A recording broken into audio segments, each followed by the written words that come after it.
Welcome everyone, Flav here. Happy to have you with our panel discussion and last conversation around AI. You maybe follow us along the week where we had different activities alongside with our members to talk about AI, Gen AI, and in gaming specifically. So we had a conversation at the beginning of this week around the takeaways of our report, State of the Industry report we released at the end of last year, but also 5 demos, including QUDO and Hard AI that we have with us today for our conversation. So 5 demos and 5 products aiming to help game developers. So check it out if you missed it. And today is to talk about education. So again, welcome.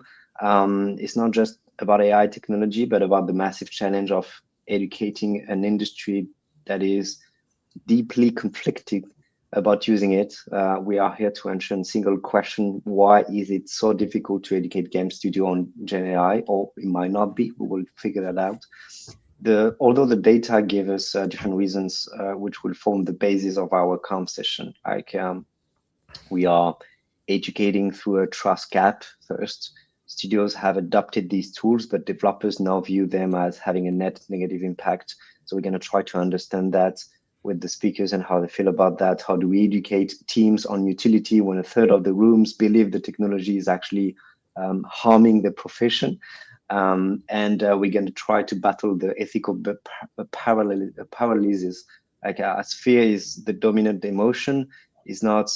It might be complicated to actually educate something where this emotion is primarily seen as a blocker when you try to incentivize game developers to use AI in different ways and in different steps of the game development process. So we see, and we've talked about that in our report, you see a lot of optimism, but also a lot of skepticism around the usage of AI. And we're going to talk about that for sure with the help of our speakers today. So without any further ado, obviously the first question is to know a little bit about the speakers we have today. So would love you two to introduce yourself, who you are, what you do, but also how are you involved in the education process towards game developers or game studio as a whole? How do you try to educate them based on the tool you're making and you're giving to them? So we can start with you, Diogo, from QUDO. Happy to get you involved. Please, stage is yours. So thank you so much, Flav. So yeah, I'm Diogo. I'm the CMO of QUDO. We are an incubator for indie games, not only from the Web3, but also from the Web3 side.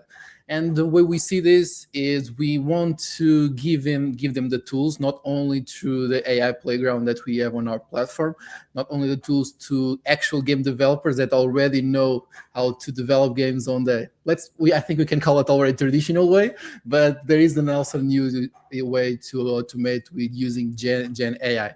There's the good and bad of it. Of course, there's good and bad in everything, but we want to show them the way to use it, and even to give the way for people that are not developers by nature, the ability to create something out of the scratch, create something from scratch and have something playable. But we know this will never be, at least for now, will not be like the final product, and we want them to at least bring their ideas that will be on their head or on paper, a way to have a playable prototype and show them a way around, so how they can improve it from leading from the Gen AI part to actual development, and how to make it playable and with the community, and try out with live ops as we talk on the demo day. If you haven't seen, I think it's a good way to go there and see all the demos that were at that day. So that's how we see it. We see that so it is a tool, and it should be seen as a tool and not as a way to have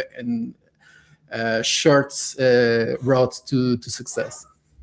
Yeah. So if we have to not only this one, but if we have to choose one step of the development process when you choose to use QUDO, you could say prototyping, right? That's exactly what you said.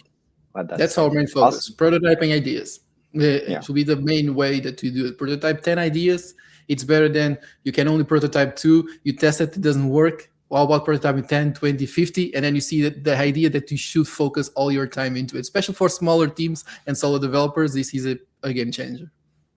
Love it. So yeah, welcome to the show. Happy to have you with us. And Constantin, happy to see you again. Hey, Can you do the same? Explain who you are, what hello. you do with AI, Yeah, or of course. how Thank are you you. involved in the education process? I am involved. That's true. Thank you, Flavien. Hello, Diogo. Hello. Nice to talk to you. I've been watching your show yesterday. That's really nice. Yeah, I've been involved in AI for quite a while now. I had my, like many people, it's not really original, but I had my ChatGPT moment 3 years ago. And I've been working with AI ever since. I was very lucky to work on a project back then, crypto project, Web3 gaming. And we were to drop a collection of NFTs that were heroes in the game. And I said, my initial assignment was to make them feel alive, increase the feeling of ownership to the owners. And when ChatGPT came about, I told them, well, this is the way. You have finally the possibility to talk to the characters in a video game. There's no other way to do it. So I've been involved ever since. I've collaborated with a company, huge AI company called InWorld. Then we stopped working with them, and then I've been developing my own tools, and I'm very lucky to start this startup, Auto AI, which is the continuation of this promise that soon, hopefully, and any video game will have the ability of proposing characters that can interact with the players in live conversations, and conversation that makes sense with memory, but also gameplay implications. But that's a long way to go, actually. I was convinced 3 years ago that these days, 2026, we would have AI characters talking in every single video game, but no, we're really far from it. Hasn't happened. Evolution didn't happen yet. That would be amazing. Oh, it's coming up for sure. I have proof of that. But yeah, it's going to take a while. It takes a lot of education, as you said, Flavia. Yeah. Love it. Yeah. So yeah, there are different verticals we're going to talk about, mainly focusing on the fear, these kind of feeling that we see happening in the market, and we're going to base our judgment around not only our report I just talked about before, but also the GDC report. So GDC, the Gamer Developer Conference, where they release a report in a yearly basis, which is super interesting. And we're going to try to dive into this report to try to understand what these fear and how the companies are reacting around the usage of AI, but the company, but also the employees around. So that's what we're gonna try to unpack today. I think one of the first thing we're gonna talk about is so around these fear. There is a big fear that AI is being used to replace people. We're going to start with the usual stuff we hear, usual but legit as well. So big fear around the fact that AI is being used to replace people, not helping them so much. We have a few examples, like few statements saying that some art directors are already stuck just cleaning up the AI art instead of creating. So cleaning up the bad job from AI rather than just creating something by themselves. So we talk a lot about that. So that's why I want to start with this. We want to we talk about that during your demos, and I think it was for both of you very interesting and insightful to talk about this sense of creativity and why the use of AI is not preventing anyone, any game developers or anyone in the game studios to be creative. So how do you explain that to a team that AI is not killing your creativity? I don't know, Diogo, if you want to start. Sure. So I don't think AI is going to be creative by itself. You need to first say something, and if you say something generic, it will give you the same generic answer, and it will be the same thing. Right now, people, they were already game developers even before AI, and you see that most of the games will look the same way, not because they were using Gen AI, but there were assets on the Unity store. There were other assets that people use it as a base to create other games. So this was already a problem before, but it was not as talked about it because it was not known, not mainstream as ChatGPT. And now they can do that a little bit different. Of course, they can prompt something and anyone can prompt something and have something usable, but it will never be the end product, as I said before. And I know that this is a little bit of our concerns, that they are afraid that especially big corporations, that they're being laying off a lot of people because one game developer can do more than they could with the use of AI, and the teams are getting shorter. But I also see different things that is not talking about. They are way more smaller studios and way more solo developers by the use of AI. And so we see that's more spread out. And for me, this is something good. I know I can be a little bit attacked by saying this, because you see that it's being less monopolized, because right now it's not having 3 or 4 companies that can hire a lot of game developers and a lot of people developing that way, punishing the creativity of those game developers that now are going to be creating the ideas of these 3-4 big companies. Now they are the ones that can create their own ideas, because they can accelerate, and they can do that even by having a small team, and they can have a good gaming concept, and they can have something to show, not something that is only an idea. And they can even get, after they have something to show, it can be accelerated with Gen AI. They can have something to show to investors, and then to actually have a fully fledged game right after. But the full concept of the game makes sense and is interesting.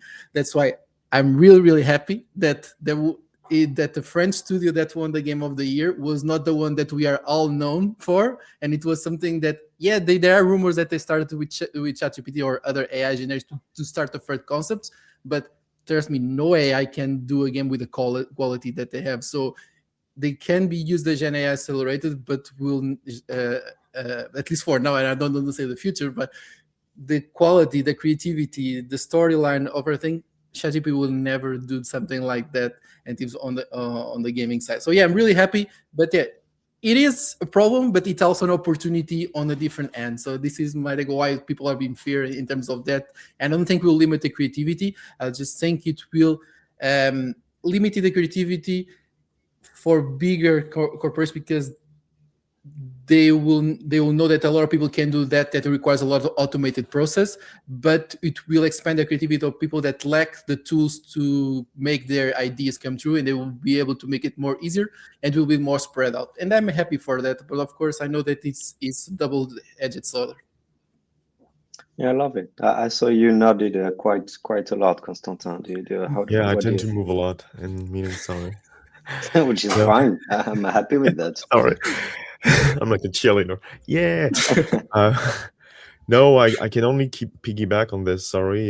Maybe I'm not gonna be very original again, but I agree with everything Diogo said. But maybe on the first thing you said, Flav, about the fear, I think the fear is real, because that's true. I do believe lots of jobs will be affected. I think it's the truth. No need to sugarcoat it. And I think it's already happening. I think some people feel the heat, and they're right in feeling it, because I don't see why it would stop. I mean, look at this crazy week again on the social networks. We're on video and prompt to 3D. I mean, it's happening, right? And of course, a lot of smaller teams, it's accessibility, and more people have access to those tools. It's not a monopoly anymore. And what's really painful is that, yes, I do think lots of people and talented people will lose their job, or it's going to become a hobby. And they didn't plan it to be a hobby, they planned it to be a career and to earn a living with it. So that's really painful. But I think that's true, and I wouldn't sugarcoat it. Yeah. But I can only celebrate the fact that more and more people have access to those tools, and I see a little bit of justice, just like when YouTube happened. We've seen people that didn't have any connections didn't have the training that became deserved and complete superstars, thanks to their work and dedication. And that's fair. That's good. So I can only celebrate it.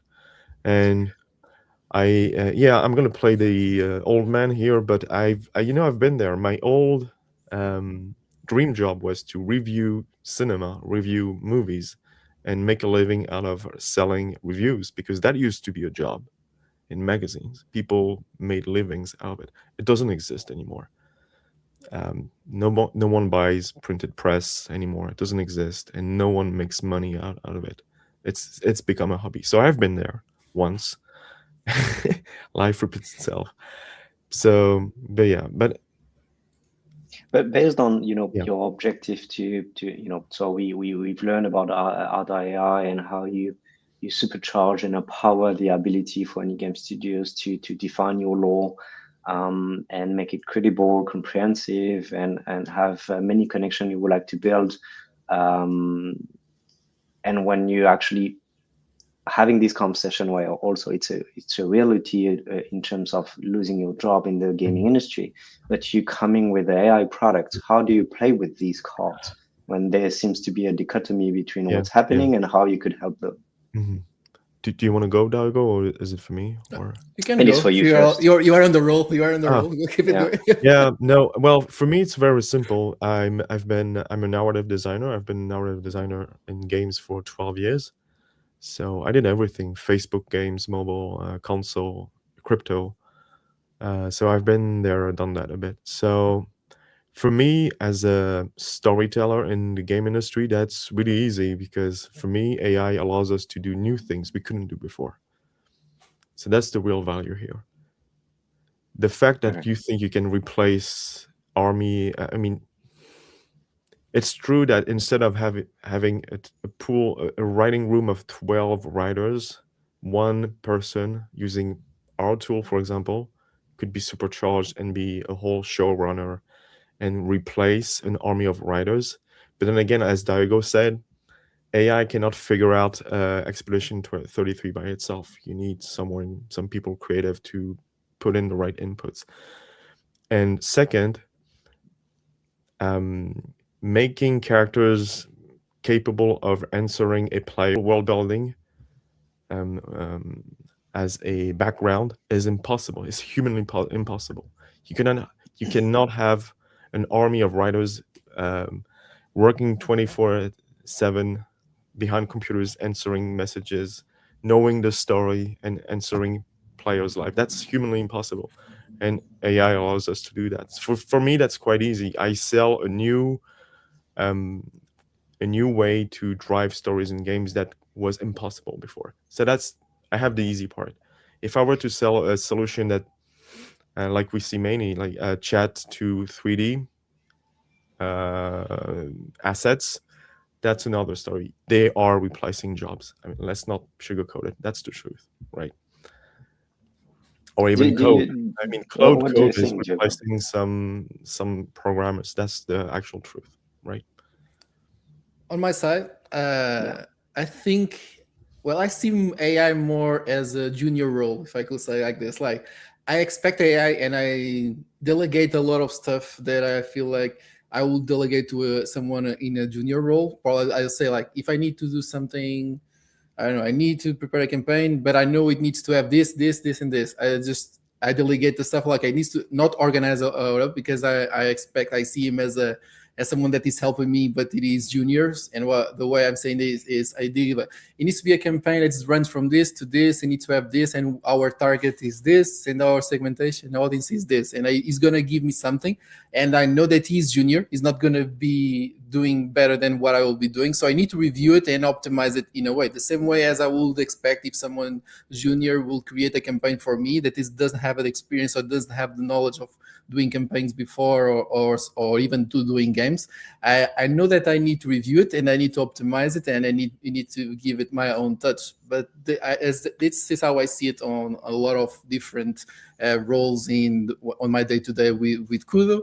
And on the platform itself, on QUDO side, it allowed us to remove one middleman that it hurt us a bit in the beginning, because we know that there are a lot of game developers, and there are a lot of people that are interested in creating games, and actually good games, but there was still that big barrier, like for something that wants to create a games, and for a game developer that actually finishes a game, even if it is just the first playable concept. And this accelerated a lot, because there's a lot more game developers that feel that they can develop games because they have the help of Gen AI. That didn't happen before. Even when the peer like engines like Unity and Unreal, they know that they will have that support that might help you finish the game. Because I see a lot more games being launched on itch.io, being on Reddit, and so I know that most of them have the help of ChatGPT, Cursor, or Gen AI, but we see that there are more games there. So for us, it helps us because there are more games. I definitely see the fear that it will cost jobs for a lot of people. But yeah, I'm talking on my perspective, so I'll be like the devil advocate. I see that there are more different ideas, but I also see more of the same stuff. But that's just doesn't excite me. But if I see a game that it is new, even if it was from ChatGPT or such, but I know there is potential in there, it's new because it tried a good idea, so it gives us more things. Yeah, I know, deviated a little bit, but yeah. No, yeah, both of you said interesting things, and I think we need to rely on one thing, which is control. Like you said, we always need human interaction. It feels like when you're developing AI product that you as you're doing, it reminds me of something which is the number one thing you need to do when in terms of UX UI, when you're having these kind of courses in UX UI. One thing is agency, making sure that the user have control. So it seems like AI is not changing anything like that. You're not explaining to the users that you have control about what you're doing. Fear might be coming. So I don't know what you think about that, but when you see fear, it seems like, again, for the sake of our topic, which is how to educate someone about the usage of AI, to fight fear, it seems like agency within your UX UI AI product seems to be a good fit. What do you think, Constantin, especially with kind of? No, I think you're right. The fear is also, I think, tied to less ideology problems. I would say that the game industry is a heavy one, and when people like us show up, and when I talk to game studios, I know that most studios have their roadmaps locked for the next 3 years, and it's impossible to penetrate with such disrupting stuff. This is what AI did to the whole industry. The industry was on rails, had their whole plans for the next 5 years, and all of a sudden ChatGPT happened, right? And all the rest around it, Midjourney, whatever, VO, whatever. So this is how I explain the slow adoption. And second, yeah, it's very brutal. I think the brutality of the gap, the technologic gap has been a bit. It's much too fast, right? It's interesting because this is a very young industry, but also very old in its processes, right? It's very hard to change, and so. But for me to address the fear would be to deliver some proof of concepts, right? This is what you do, Diogo, with QUDO. You do deliver playables, which is great. This is what we need to do. This is what we're about to do with other AI. Also, 1 month or 2 months from now, people will be able to play playables using our tech, and this is what we need to deliver. This was a strategic decisions we made because we used to sell tool sets to studios. That wasn't enough, or we would have to wait for 10 years or 20 years. And I will say something also. This is not because I am in this call, but in my experience, crypto game studios were much more open about embracing AI. I don't know if that's something you see, Flav, or even you, Diogo, but I remember having much more open talks and much more curiosity. very How could specific. you explain that? Like for me, I will explain one of the thing will be the DGen culture of it. Try to experiment everything they can. And this is I think the crypto scene is used to navigate in troubled waters to start with, right? And are much more adventurous. Yeah, I think we are used to not knowing everything and knowing that things change quite quickly. Something that works right now will not work probably in the next 2 weeks or even less. And yeah, I see that a lot. And we know even Web3 in terms of Web3 is very broad. Like Web3 is not only about you getting tokens for playing. Like it gives you access to a lot of different gaming experience. Like we have, well, I'm going to talk in our case, but we have like the IGAs that enable you to have a gaming asset, like a weapon, and you use it on different games that are not from the same company or same game developer. So but the idea of like comprehending this and explaining this to someone that is on a Web3, they understand, okay, yeah, it's running on a blockchain, you can import it. It's something that it's not controlled by a server or something. Yeah, that might work, that might be interesting. But if I talk with someone only specific on game development, they talk this, okay, but this is going to ruin the game design. How can I optimize everything to work this with this if I don't know what to expect is coming from the blockchain into my game?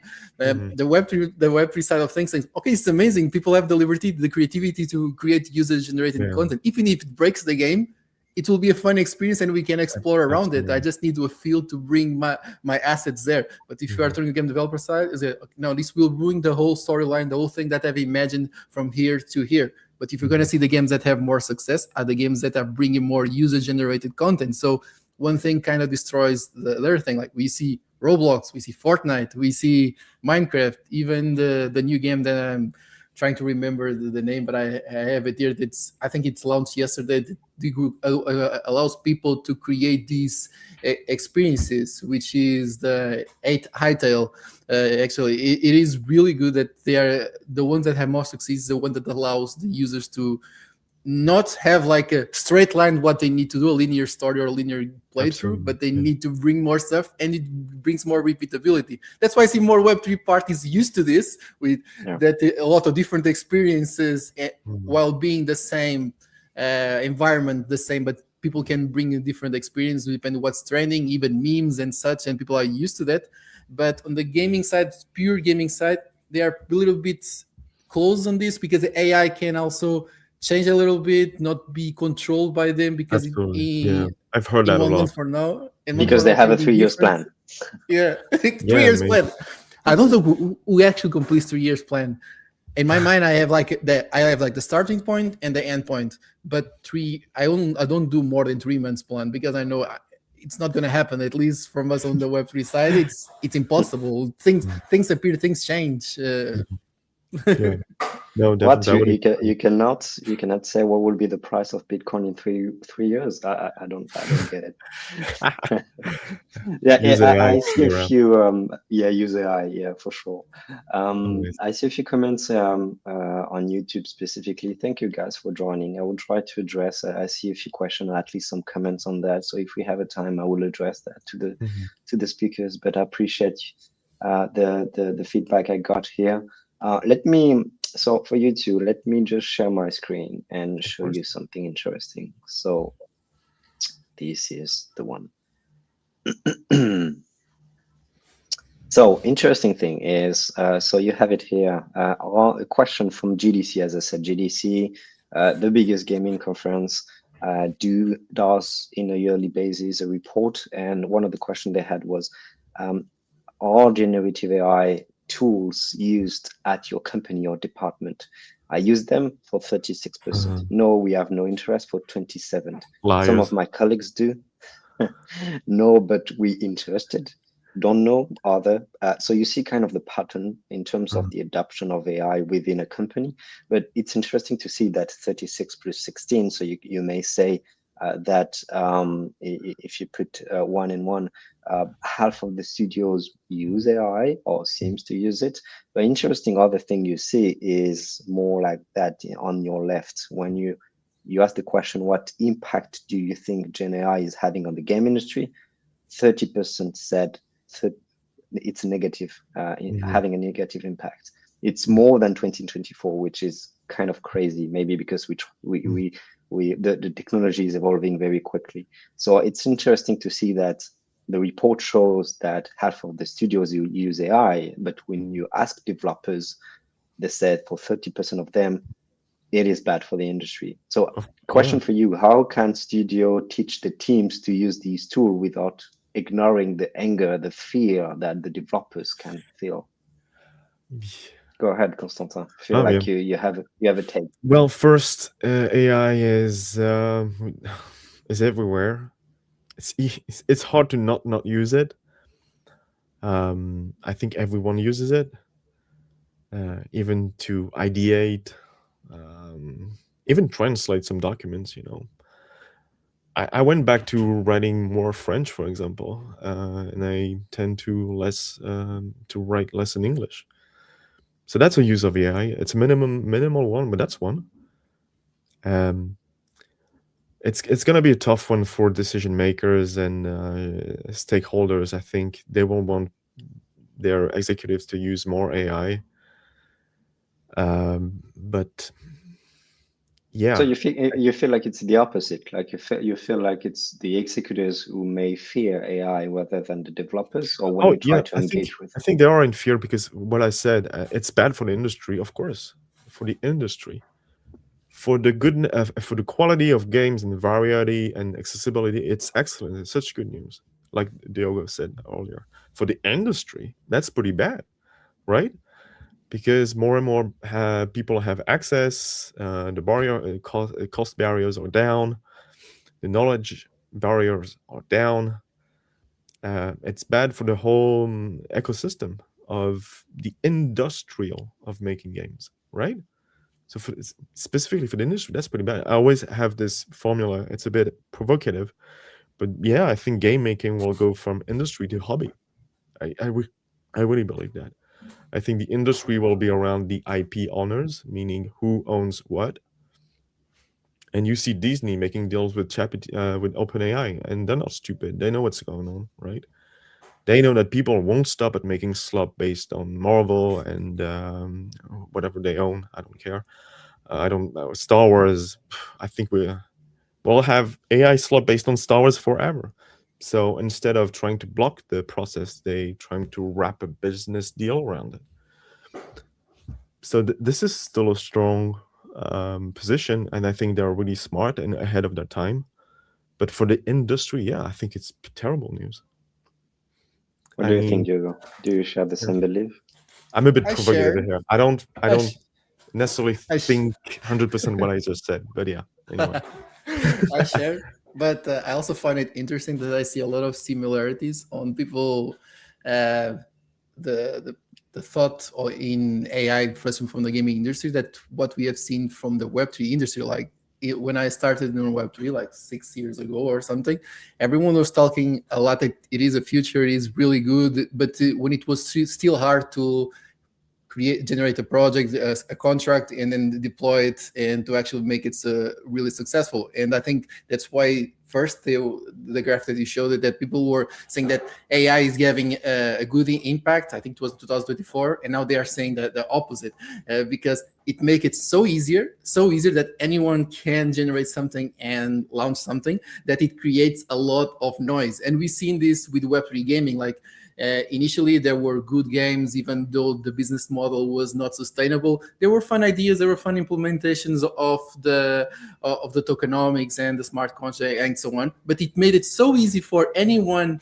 to create a Web3 gaming and to launch a token, that it creates a lot of noise. And there was the education on this side didn't follow at the same pace as how easy it was to launch this new experience with tokens. So it makes a lot of noise. A lot of people were not or either were scammed, or they were expecting something that they didn't take that what they were expecting. So we saw a lot of these things, and it's the same thing that happened in AI. It turned it so easy that anyone can develop, and that's why there is that called term slop that Constantin was saying, that I find it really funny a lot of the times.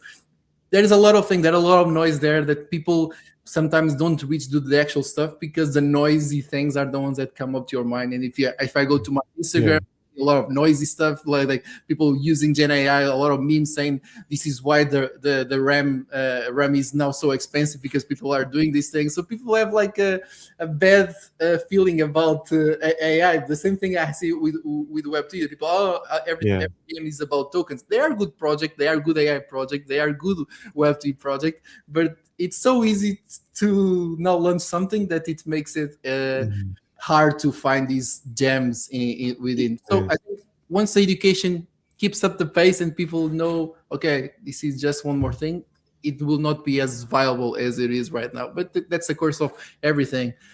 So I'm not so scared about that part because I've seen it happen with Web3, and now we see that it's being mature. It's not only about the token. If you don't have a fun experience, doesn't matter if it is Web3 or not, people will not play it. And we'll see AI. It doesn't matter if it is AI or not. If it is very much so usable and people use it, it doesn't matter if it is Gen AI. It doesn't matter. If people have fun. Doesn't matter if it is Web3 gaming or not. It is a game at the end of the world, and an app will be an app or a game will be a game. It doesn't matter if it uses AI or not. If you play a game and you see that it's not been built for people like you, for players like you, it was built for a machine to play it, you're not going to play it. So AI was not going to be the main role in that, in my opinion.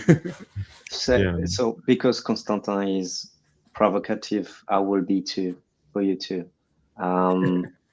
Your role is to moderate. Noise. Yeah. This is my show. I do whatever I want. No, but saying that, there is a lot of noise, and for sure I can rely on that for sure. Is it too difficult for QUDO and other AI to cut through the noise and try to explain the value of what you do with the amount of noise we're having in the industry? It is difficult. At least on my side. You mean to aim at the real industry, you mean, Diogo? Yeah, I mean, it is difficult because for us to be noticeable when there is so much noise there, and he's like the one who speaks the loudest or the one who has like the most followers and talks about this thing. If you spend time building something and you actually want to make it work, it's just and like be any project, good, really. Any project, you need to grow your ecosystem, you need to grow your followers. But maybe I can answer, I'm not sure I'm answering this perfectly, Flavien, but going back to this strategic decision we've made. So 1 year ago, we had this tool set that would allow any video game project having Unity to have AI NPCs, basically, so characters that players could talk to live, and they would respond. Naturally. We called a lot of studios, had little response, and when we did, it was just little curiosity. So my answer to that, Flavien, would be that we gave up. We gave up on the game industry as it is now to try and cut through with our tool set. And we went for a platform for everybody. We went for the normies, because I do believe that the industry as it is will downsize, if not dissolve. There, I don't know, I'm a bit provocative here, but I think it will reduce. But look at what's happening, and the normies are embracing the tools. Look at how many people use character.ai every day. I think it's 20 million people. It's crazy. So people love it. People love the slop. The industry professionals hate it, but look at people love the slop. This is why it's everywhere, right? So this is, that would be my answer. I kind of gave up on and we have kind of gave up on the industry as it is now. We are targeting, I would say, normies, but also people with appetite to make games, to make playable experiences. And I know there's many of those people, a bit like Roblox did, even though you would think that Roblox is simple, make games in Roblox. No, that's impossible. It's so hard. Anyway, so the industry as it is, but I do understand, imagine you're a big studio, and I've talked to them when it comes around AI. They're in a very delicate position, because if you are a big studio, you have one office, maybe 5 offices in the world, you cannot just say, oh yeah, we're going to put sloppy AI NPCs in our games because people love it, because you have quality standards, and you need to accept that sometimes the AI will be not so good, that it will go off, that it will hallucinate, and for big studios that's impossible to accept. So this is why they're not jumping. But look at this game called Where Winds Meet. They had AI NPCs in them, and they're a Chinese studio, and I'm really not surprised. Of course, China shot first, and it was really successful, and people loved it. So there you have one proof that people are ready to embrace AI for narratives in video games, that they love it. But will the rest follow? I don't know, and I'm not sure they will follow. I'm not sure they will ever follow. Even though you give them the perfect tool that never goes off, that was strong rails, it's really delicate. Also, as a big game studio, you cannot just tell, oh yeah, we just took ChatGPT and built a quick wrapper around it and put it in a commercial video game. That's a very hard position to have when you're a big studio. This is why those big studios tell you, oh yeah, we have an AI department and we're developing so advanced tools, you're not ready for it. That's, come on. Anyway. Sorry, I'm rambling a bit, but it's very delicate for them. It's a massive disruption, very sudden, very brutal. So much power given to people who had never a clue about how to develop games, and they have so much power now. It's unique. I don't think it's comparable with anything else. Sometimes I tried to compare this with digital cameras, when digital cameras became a thing, and we had cameras at home that became very affordable. But back then, that was also very different because it was very hard to make quality images with it.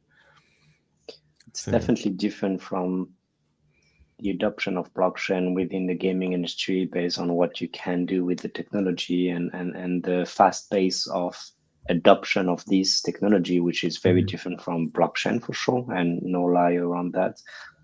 Although my only take will be, we've been in the DDCs 5 years ago, 4 years ago, 3 years ago, 2 years ago, explaining the value of blockchain, which is still a new technology, and as it is for AI. It seems like as a learning curve that you could notice in the user mindsets, it seems to have it seems like you have one learning curve from the perspective of a company who try to figure out how to use a new technology. So we're seeing more and more understanding about blockchain and how it could impact game companies in a good way, not just around NFTs, although it could be a good use case.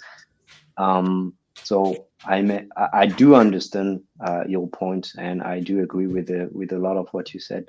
Although I do think that you're going to see some improvement around the possibilities of using AI and how the big companies will be involved in the process. It seems, and I'm not doing that on purpose because it's actually the next point I wanted to emphasize with you too. It seems like it should come from the kind of barrier and frontier that you impose in your company when you're a game company, a big game companies. It seems like there is an interesting metrics happening, and I wanted to show you that.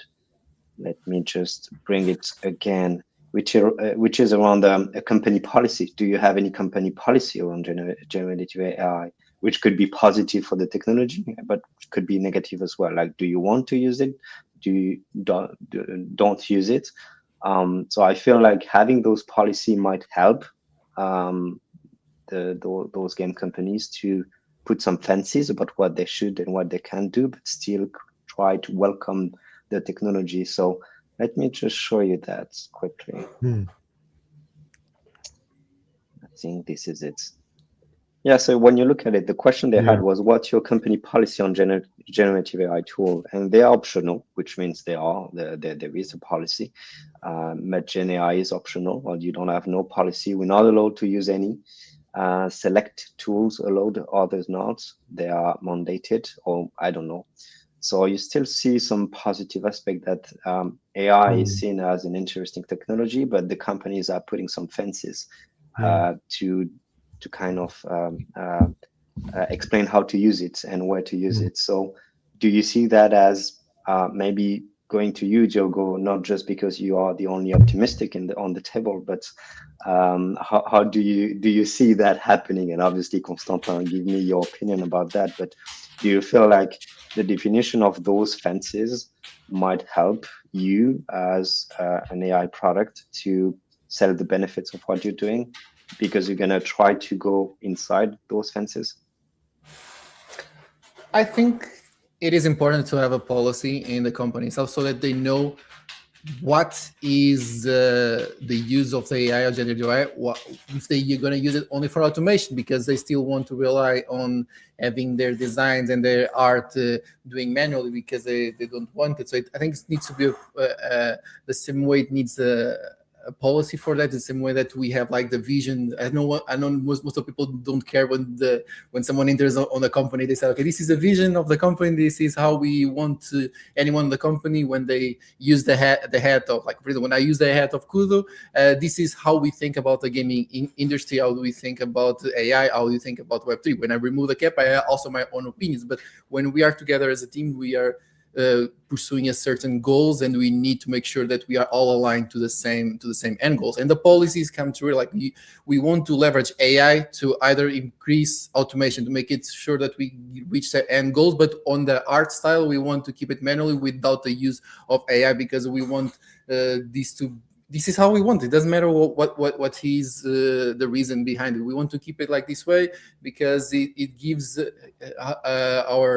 our niche, our goal, and our audiences expect us to be the ones doing this because it gives more, it is our craft. But if our audience is different because they don't care, they just want the best gameplay possible, the best optimization, or the best graphics, they don't care if it has that, and it's not for that specific niche. So the policy will be, use whatever you want to have the best end product possible. This is different. And I think we are going to this direction. Like, there is a really specific niche for like arcade games, and I've seen some people already, smaller studios, creating Game Boy games like for these specific niches, or arcade or pixel art. And it is for different niches. They're not going to use AI to do different things. The same way people want photographs and the people want paintings. I think it's going to spread out on different niches. Depends on what the goal of the company is for the end user. It might make sense to use AI, or it might not make sense. That's why policies are really important, because if you have someone on your company that if you don't have policy and you use AI for everything, it might automate everything, but it will change the results when you are passing through other people, because someone will use AI, someone will not use AI, and we just make, well, it will be confusion for everyone. But this is what I think. I think it's good policy, but it doesn't, I'm still optimistic of using AI. It just depends on the niche that you are going through and what you're going to do with it. That's why education is really important, and it's one of the main topics that we are discussing here today. Love it. Obviously, Constantin was joking, so but No, you know your thoughts. yeah. It depends on who you are, just like Diogo said. Nintendo mentioned a couple times now that they are not using any Gen AI. That's what you expect from them, right? Nintendo is known as this top tier, very traditional game making, and none of their games are low quality, or very few of them. This is what you expect from them. Your cousin in the garage having a game ID on his way back from school, you would expect them to use QUDO or AI, or both. Anyway, or both. Yeah, or any other tool, or just ChatGPT to begin with, and do something that is playable on the browser. So it depends on who you are. And I go back to those big studios who have no choice but to build on credibility around AI. They cannot just come out and say, hey, we got ChatGPT plugged into this multi-million-dollar budget game. That's impossible for them. I think it's comparable to any industry. I don't think Mercedes-Benz is using specific low-quality pieces in their cars. And any buyer who would want to buy a Ferrari or a Mercedes would expect such quality, right? So it's kind of the same. You know, one thing that I'm really optimistic. Sorry to interrupt, because I didn't. No. And go. it's been a problem for a lot of games, a lot of competitive games. I think I already talked with Flav about this, and I know that everyone will love when bigger corporations like Counter-Strike, even Valorant, and even Fortnite start implementing this. Everyone complains that there are a lot of people There's a cheating in backlash. games, using aimbots, using a lot of things. And I know that AI, and I talk this in another podcast, it is the perfect tool for you to analyze behaviors to see if it is if they are using aimbot or machine, that it's not like a human movement. And once they start using this, I think it's going to be really, really important. And I don't think it will have a backlash from the community when you say we are using AI to make this a fair environment, and will be easier to find out who's cheating and to ban them or penalize them if they are using something to cheat the game or not. I think it's one of the best applications that you can search behavior and adapt along the way as new cheat engines are entering to the gaming scene. I think that's one of the best ways to use AI on these competitive games from bigger corporations, in my opinion. But I think those policies are great, actually. And this is also a new business case. You see, new jobs, new business cases. People will be building companies and we'll build those labels. I guess maybe it's already happening. I don't know.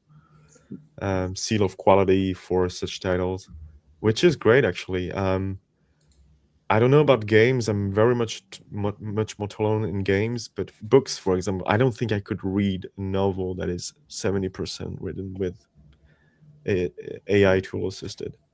I don't think I could. I'd be like, man, I'm old. I'm a dad. I don't have much time. When I read, I want to read a real good book where the human put his soul in it, or her soul. But would you opt to have like an AI to narrate you the book like in a way that he reads it for you, or you prefer to read your way? No, I'm very old school when it comes to reading and writing. Very old school. I go back to writing with a pen, actually, because we have OCR now. That's great, you know. See, the difference is for me, I will be like, I want to be written by actual person to have like this point of view, not a machine point of view, because a machine point of view will be something that someone already said before and they use it as a base scenario to put it on this book. And I'm more optimistic that if it is a person, it's going to be something new. But I wouldn't mind it if that automates for me, because perhaps I'm not going to have time to actually sit and read the book, to have an AI to actually read the book for me while I'm driving, all those things. So that will be a use case. And AI will allow me to read that book. Otherwise, I will not even read that book. So it's true. Very true. Yeah. There is another point we didn't mention, and unfortunately, we won't have the time to do it, but it's a little bit related to the kind of things, Diogo, you just said, which is be ethical as a technology. I think that's a big blockers, especially in the entertainment industry. So catering, gaming, music, for sure, movie industry. There is a lot of skepticisms around the usage of AI based on the fact that it doesn't seem ethical in terms of intellectual property theft.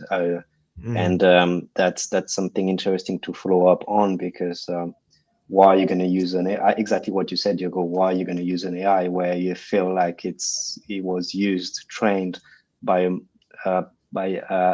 other data, or you don't want your own input as a game developer to be fed into these new LLMs specifically? So there is a level of trust which is not super clear on that part, and this might create fear as well. I wonder, for the 2 minutes we have remaining, Constantin, you wanted to show something. Do you feel it's doable? Yeah, very quickly. I don't want to hammer you with documents, but it goes in line with the ones you've shown, Flavien. Let me show you. These are different numbers. This is from a report from Google Cloud. It's 6 months old, saying that 90 of developers are using AI in their workflows. So I saw this one too. You saw that one? There was also, it came along with an interview at AI Game Changers for Pocket Gamer. That was really good, from a head at Google Studio. And one of the biggest promises is character animations and gestures, sure. But what of course, we are interested in NPCs that learn and adapt. So there is that, and also very good, interesting insight from Omnia. They just released a report saying, so they looked at every field in which AI is involved, and what is how much it's advanced and the impact on the industry. And it appears that agent and NPCs, those specifically what we're working on, has very low maturity but very high impact. It's one of the final promises of AI when it comes to games, is to have living beings in video games, basically. So it's really, yeah, it's really not mature, little research but huge impact, which is very surprising to me. And had a conversation with the Liam who made the report, and he's like, I don't know, man. I don't know. So that was really interesting. Also, Convoy released a recent State of AI in Games report, and they pretty much said the same thing. They said AI NPC and assistant is something everyone is waiting for, but there's very little research. Again, I don't know. I would say also that my peers, so my fellow narrative designers, well, I would say that I'm one of the few to explore and embrace AI. And I'm really surprised. I would assume that more people would embrace those tools because they're amazing. And again, they're allowing us to do new things that we couldn't before. There's also the makers, the video game makers, that are a bit reluctant to embracing those tools so fast. And I've seen that in studios, and it was not just the narrative designers. So, I mean, it was the promise from Cloudborne too, like AI absolutely. companion telling you a story based on your activities, right? Cloudborne was the final frontier video game. It was NFTs that you would own for life, and the AI would be able to keep track of every single conversation you had with those characters, plus all the gameplay you had together. So all the time spent with a character, and it would reflect on its value. And that still makes sense for me. Do you realize how much time you guys spent with your World of Warcraft characters? I do. I have no idea. Maybe you don't. That's the problem. A lot. So there was, but the feeling is strong. It's coming up. I mean, humans spend lots of time talking to AI chatbots on dedicated websites. Of course, it's coming in the video games. Of course. Yeah. It could be a topic by itself. I love it because we talk about that even during our first panel discussion on Monday, where we unpacked the different takeaways, and one of the takeaways was that NPC and AI chatbot was the second one most promises. So exactly the kind of thing you just showed. Yeah. Interesting thing was fourth was chatbot, and we had a discussion where actually chatbot is the